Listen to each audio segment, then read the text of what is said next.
Jeg har været ked af det i en længere periode nu. Og det skyldes, at hver gang journalister og kommunikatører de ikke kan blive enige, så skal jeg hives ind i det. Og det gør mig faktisk rigtig trist.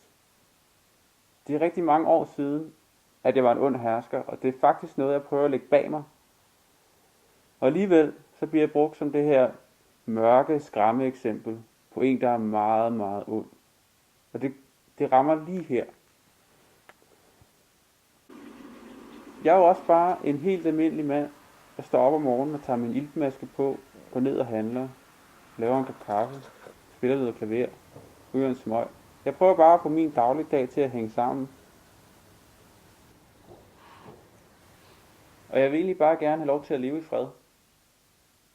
Så min bøn den er, at begge parter holder op med at trække mit navn ind i deres diskussioner. Det tror jeg ærligt talt også debatten vil blive bedre af.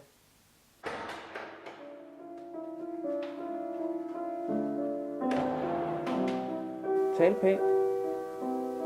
Så får man det sjovere.